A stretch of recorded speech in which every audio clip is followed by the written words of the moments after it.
Како и најавивме, гостин во денешното издание на вестите главниот државен ревизор Максим Ацевски. Благодарам што се одзвавте на нашата покана да бидете гостин во нашите вести. Благодарам и вам, поздрав до вашите гледачи. Во текот на 2023 година Државниот завод за ревизија изврши 66 ревизии со констатирани состојби и дадени препораки, сите содржани во 100 ревизорски извештаи. Кои се најактуалните прашања од интерес на јавноста кои произлегуваат од овие извештаи? Благодарам на прашањето. Ние со годишниот извештај за извршените ревизии за работата на Државниот завод за ревизија издадовме извештај кој што во суштина и содржат клучните утврдени состојби за работењето на Државниот завод за ревизија, но во суштина и за начин на користење јавните средства и јавните финансии, односно средствата на даночните обврзници.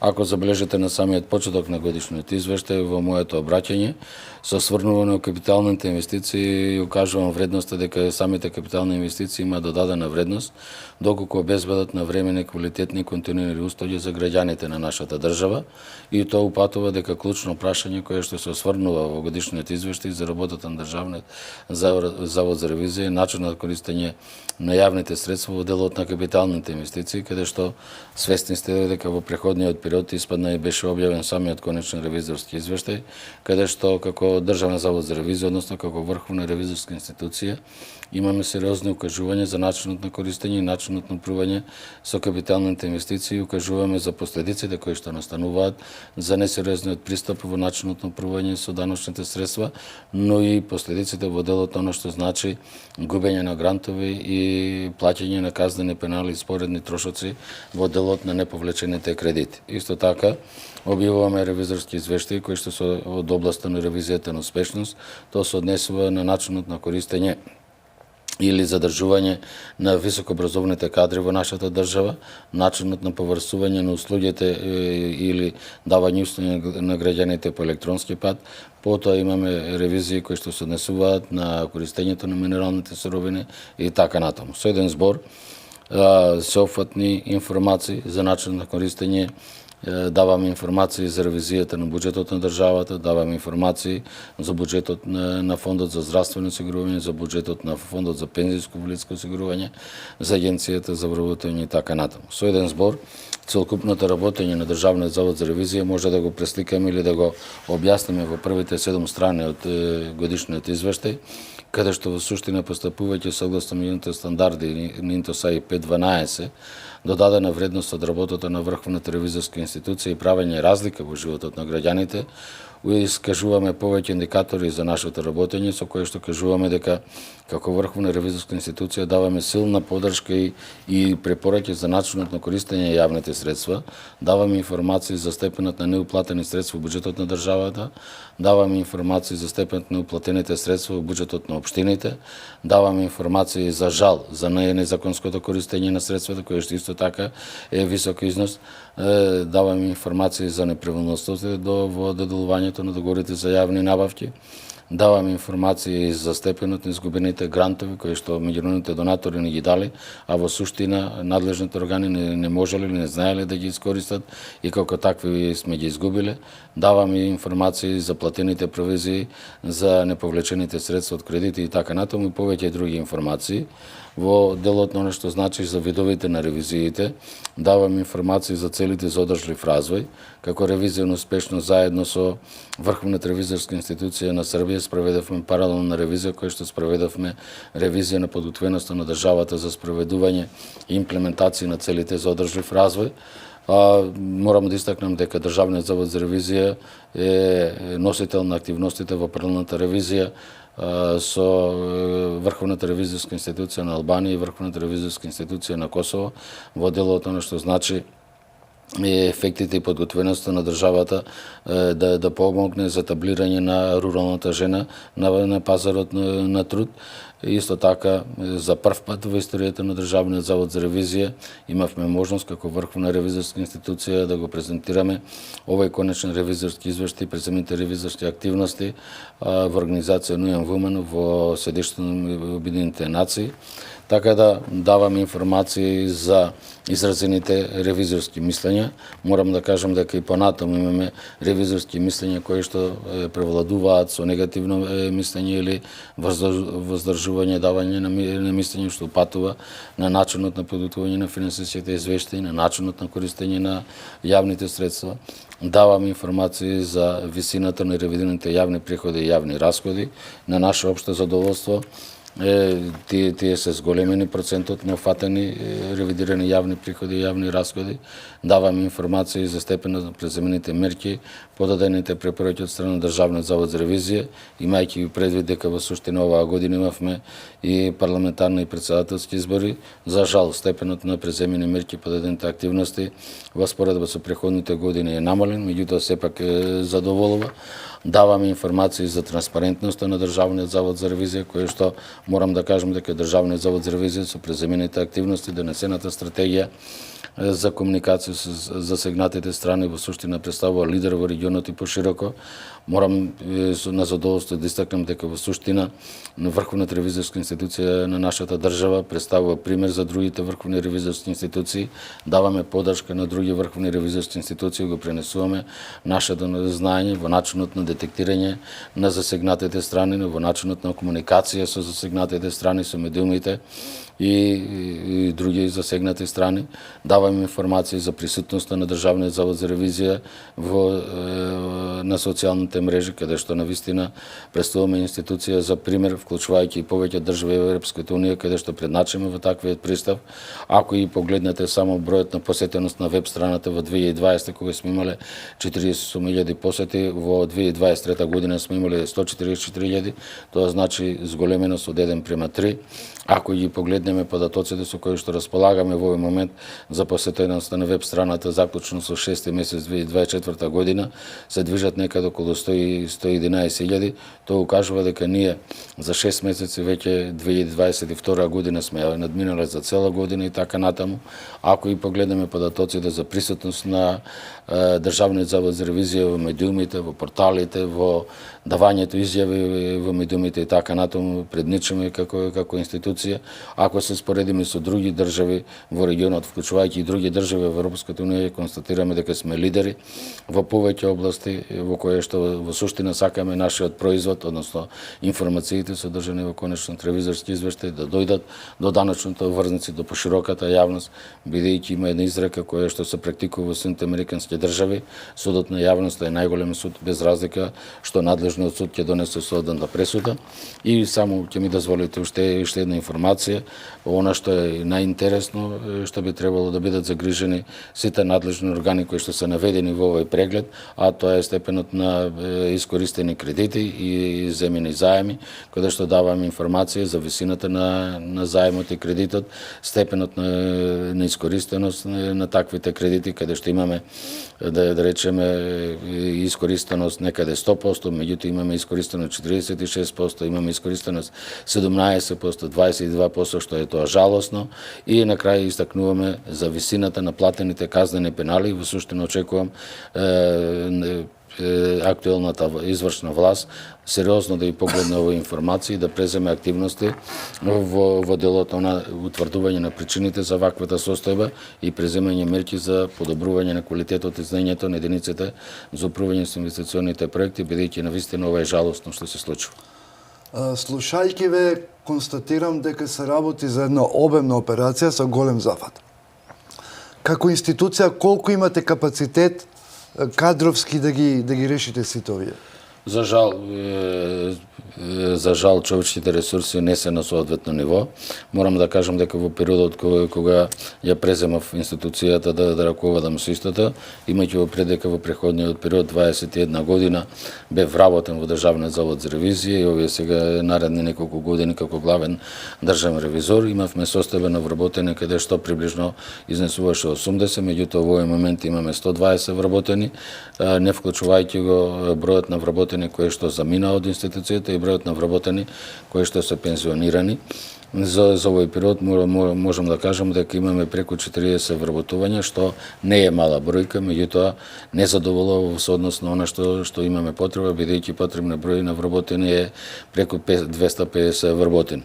Ова кажувам од причина што започнувајќи од 1.1.2026 година е едно од барањата на процесот на пристапување на нашата држава кон Европската унија во суштина да се изврши ревизија на сите јавни предпријатија и акционерски друштва во сопственост на централно ниво и локално ниво и на сите единици на локална самоуправа. За таа активност ќе ни требаат најмалку уште 90 вработени, меѓутоа очекувам во разговор со надлежното министерство, односно со Министерството за финансии, сукцесивно во наредниот период да преземеме активности, да се вработат потребниот број на вработени, бидејќи не смееме да направиме упад во бројот на вработени во Државниот завод за ревизија.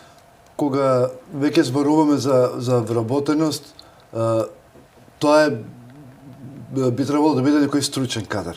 Вашата институција деново излезе со констатација дека Македонија губи дури 8,34% од бруто општествениот производ секоја година како резултат на масовниот одлив на мозоци од земјата. Колку е алармантно за нас како држава? Алармантно е многу, но јас би сакал да укажам дека треба сериозно да пристапиме кон оваа состојба. Миграцијата е процес кој што е на светско ниво и ние како држава не може да гаиме илузија дека ќе спречиме миграцијата, бидејќи таа не се спречува, меѓутоа може како држава да преземеме активности, да ја преневираме и да ја доведеме на едно прифатливо ниво, создавајќи услови за забавување на тој процес на одлив на високообразовните кадри и за задржување на најголемиот број на тие високообразовани кадри. Според сознанијата и според извештајот на Меѓународната организација за миграција, нашата држава е рангирана во топ 20 држави во светот каде што по бројот на миграцијата. Според извештајот на Светска банка, 40% од високообразованите кадри ја напуштаат нашата држава, а според индексот за глобален одлив на мозоци, нашата држава во рамките на 41 држава на ниво на Европа е во топ првите 5 држави. Тоа укажува на сериозниот број на луѓе кои што заминуваат од нашата држава. Според податоците од Државниот завод за статистика во последните 9 години на годишно ниво заминуваат по 90 високообразовани кадри. Меѓутоа, за да имаме по реални бројки, за да утврдиме одредени дополнителни показатели кои што ги нема од надлежните институции, Државниот завод за ревизија во соработка со меѓународните донатори ангажиравме експерт од рамките на академската заедница, каде што направи 2 истражувања, и тоа за бројот на ориентациониот број кои што заминуваат како високообразовани кадри, и другото истражување на цената на чинење што не чини за она што значи вложување во едукацијата на тие високообразовани кадри од еден аспект, и цената на чинење што како крајен негативен ефект го губи државата од заминување на високообразованите кадри. Жалосно е, но морам да истакнам дека таквите податоци се поразителни за нашата држава, укажуваат дека годишно 2500 високообразовани кадри заминуваат од нашата држава и воопшто не се враќаат. Потоа, според податоците кои што цената на чинење за едукација на високообразованите кадри започнувајќи од нижа основно, средно и високо образование, цената на чинење изнесува некаде околу 340 милиони евра, а додека вкупниот негативниот трошок, односно опортуниот трошок за она што значи изгубени плати, изгубени даноци и придонеси, изгубена потрошувачка, бидејќи според податоците кои што се направени во самото истражување, секој 1 денар плата оди 0,60 денари за потрошувачка и 0,40 денари за штедење. Тоа значи дека 0,60 денари кои ќе пуштите во оптек по фазата на мултипликација, бидејќи тој денар понатаму се врти и понатаму создава додадена вредност, изнесува дека некаде околу 530 милиона евра имаме загуба по основ на изгубени плати, даноци, придонеси и потрошувачка, и се до тоа кој ќе земете доаѓа некаде околу 840 милиона евра годишно да не чини одливот на високообразовани кадри, или приближно 1 милиарда евра на годишно ниво е вкупната штета во однос на она што значи загуба на државата. Често пати се поставува прашањето кој се треба да преземе мерки и често пати се мисли дека само треба надлежните државни органи да преземат мерки. Мислам дека тоа е многу погрешно видување и погрешен заклучок и тука во суштина треба да се инволвираат сите засегнати страни, не само надлежното Министерство за образование, не само владата, не собранието во донесување на закони и така натаму, тука треба да се вклучат и самите универзитети во создавањето и факултети во создавањето на услови за обезбедување на соодветни услови за истражувачка дејност, соодветни услови за едукација на тие високообразовани кадри. Тука треба да се вклучат и сите надлежни институции во јавниот сектор за генерирање на соодветни услови и давање на услови на граѓаните, вклучувајќи давање на услови на високообразованите кадри и секако да не ги заборавиме приватни правни субјекти кои што треба да бидат заинтересирани за апсорбција на овие високообразовани кадри. Бидејќи треба да имаме на ум, секој приватен правен субјект треба да биде заинтересиран за задржување на најквалитетни високообразовани кадри, нивно инволвирање во нивната дејност и секако носење профит за таа компанија. Но тоа во исто време значи и соодветно вреднување на трудот на таквите високообразовани кадри.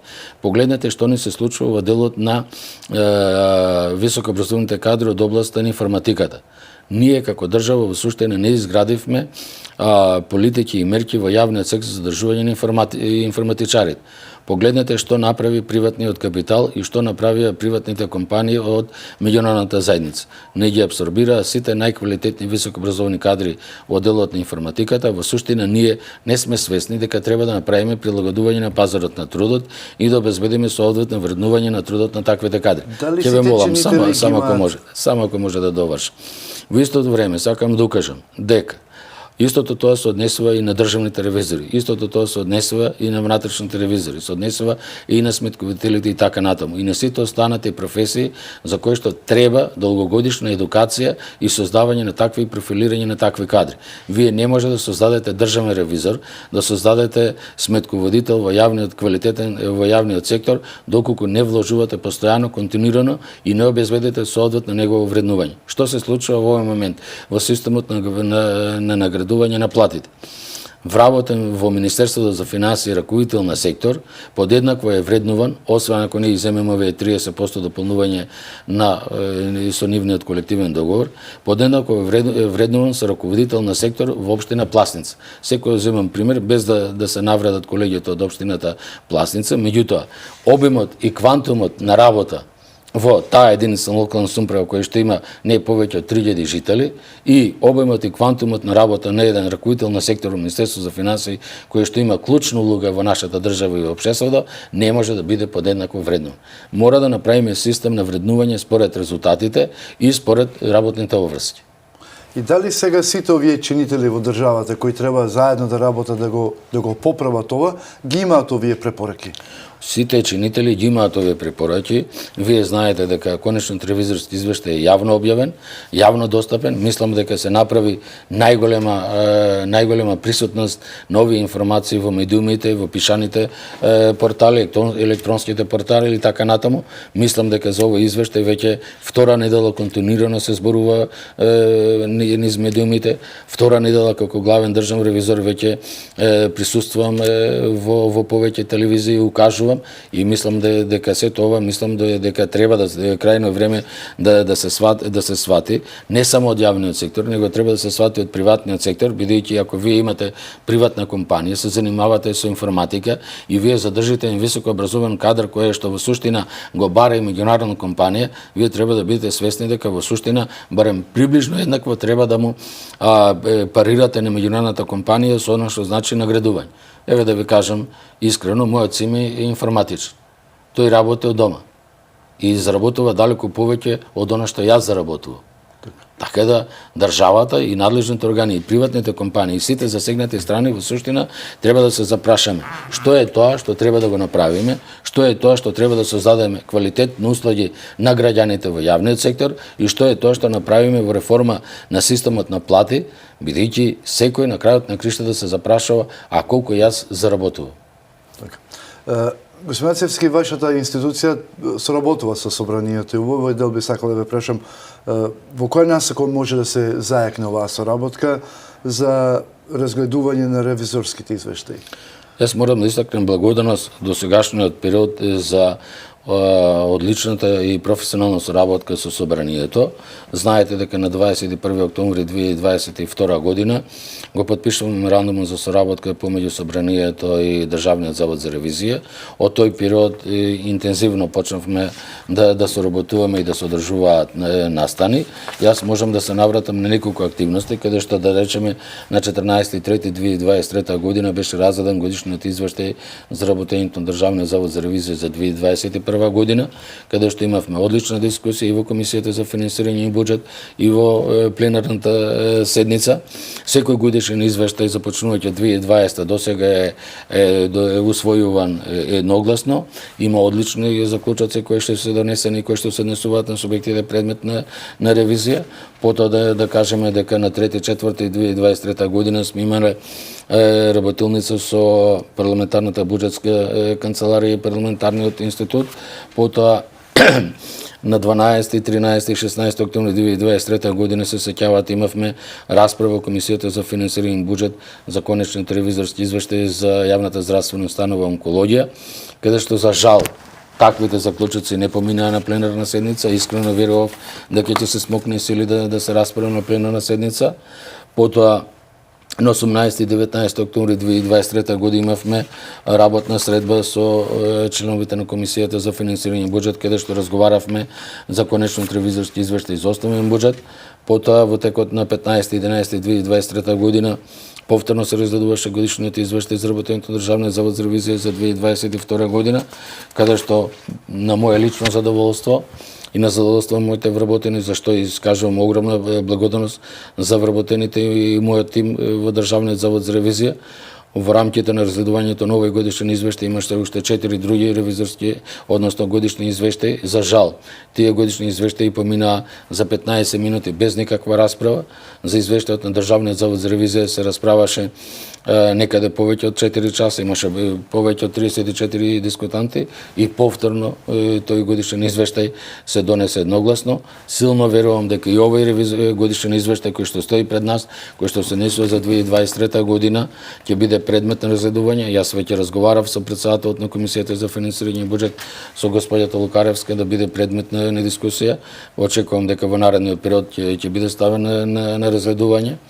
Има голем број интерес од пратениците каде што побараа хартиена верзија на годишниот извештај и силно верувам дека повторно ќе имаме една квалитетна дебата во Комисијата за финансирање и буџет, ќе имаме квалитетна дебата на пленарна седница и ќе имаме силна порака до субјектите предмет на ревизија дека тоа не се нивни средства, дека тоа се средства на даночните обврзници, дека треба сериозно да се размислат за начинот на користење и менаџирање со јавните средства и велам мора да размислиме, мора да ги убедиме нашите даночни обврзници, мора да ги убедиме нашите граѓани дека јавните институции постојат за граѓаните, а не граѓаните за јавните институции и мора да им дадеме ветување, да им дадеме гаранција дека нашите граѓани ќе добијат квалитетна услуга. Често пати го давам примерот со клиничката болница Штип и кога велиме да се раскинал договорот со клиничка болница Штип и постапката е на арбитража, ќе изгубиме неколку милиона евра или нема да изгубиме, ќе видиме тоа како ќе каже надлежната арбитража.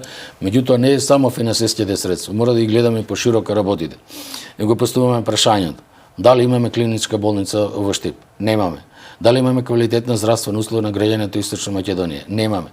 Каде ги упатуваме тие граѓани за остварување на здравствената заштита? Во клиничкиот центар во Скопје.